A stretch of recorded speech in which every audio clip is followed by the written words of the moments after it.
चाणक्य से किसी ने पूछा कि जीवन में सबसे बड़ा धन क्या है, तो उन्होंने कहा था कि जीवन का सबसे बड़ा धन अगर है तो वह शिक्षा है। इसलिए शिक्षा बहुत जरूरी है। आप लोग अपने बच्चों को हाथ में कलम पकड़ाने का काम करिए। चलो वादा करो कि एक वक्त रोटी कम ही खाएंगे। चलो वादा करो कि एक वक्त हम रोटी कम खाएंगे, मगर हर हाल में हम अपने बच्चों को पढ़ाएंगे। इस कार्य के लिए माँ सर्वोपरि होती है।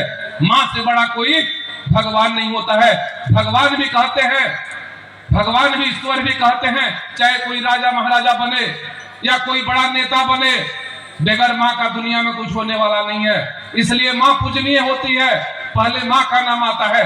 आपने ब्रह्मा विष्णु महेश को नहीं देखा है, लेकिन माँ सर्वोपरि है। माता और पिता, इससे बड़ा दुनिया में कोई भगवान नहीं होता है। हम लोग भगवान के यहाँ जाते हैं, मंदिर जाना अच्छी बात है, मस्जिद जाना अच्छी बात है, लेकिन माँ का पूजा करना उसमें सर्वोपरि है। मेरी तो माँ भी नहीं है, पिताजी भी चले गए दुनिया से, तो हमारे लिए तो और माता और पिता और भाई बहन तो आप ही लोग हैं। मैं 24 घंटा और मुकेश पांडे जी 24 घंटा हम लोग आप ही का सेवा करते हैं। राजनीति आएगी जाएगी, विधायक लोग बनेंगे बिगड़ेंगे, सांसद बनेंगे बिगड़ेंगे, सरकारें आएंगी जाएंगी, लेकिन माँ का सेवा से बड़ा धर्म कुछ नहीं है। मैं अपने कुछ हाईकोर्ट की एक एक जनता को, चाहे वह जनप्रतिनिधि हो, चाहे हमारे सामने बैठे हुए हमारे नौजवान साथी, माताएं बहनें, कोई भी हो, मैं सबको अपना भगवान स्वरूप मानता हूं और आजीवन मुकेश पांडे और मैं आप लोगों को मानते रहूंगा। जिसको जो कहना है कहते रहे।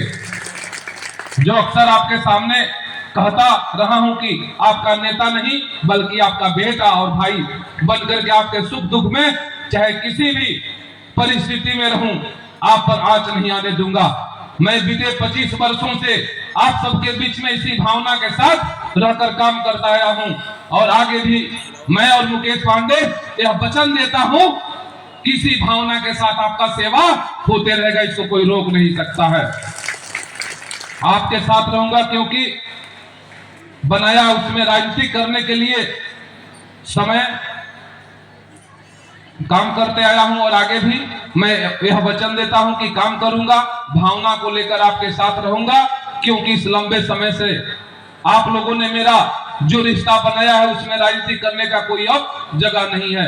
मेरी यही सोच का नतीजा है कि मैंने आज तक किसी का सहयोग करने में किसी तरह का जाति धर्म या छोटे बड़े का भेदभाव नहीं रखा।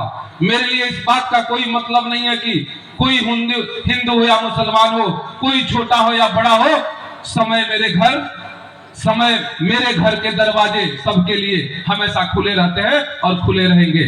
आपने देखा होगा कि कई एक मौके पर जब मैं किसी कारणवश उपस्थित नहीं रह पाता हूं तो अपने भतीजे मुकेश पांडे को आपके बीच में भेजने का काम करता हूं।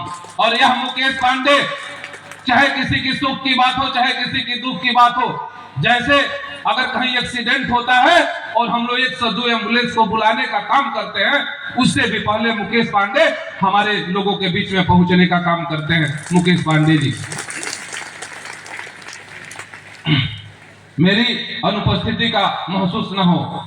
बुलंदी पर पहुंचना कमाल नहीं होता है, बुलंदी पर पहुंचना कमाल नहीं होता है, बुलंदी पर टिकना कमाल होता है। हमें तो बस आपका सेवा करना है। किसी ने कहा है कि हम में तुम में खड़क हम में घट घट व्यापे राम। भगवान बोले हैं कि मैं हर जगह बसने का काम करता हूं। राम हो या रहीम, सब गरीबों में बसते हैं। न हमें मंदिर से परहेज है न मस्जिदों से। मैं सभी धर्म मजहब जाति के लोगों का सम्मान करता हूं। दिल में हमें ठान लिया है, जीवन का मकसद जान लिया है। दिल में हमें ठान लिया है और जीवन का मकसद जान लिया है। मानवता को पहचान लिया है। सेवा ही धर्म है हमने मान लिया है, सेवा ही धर्म है हमने मान लिया है।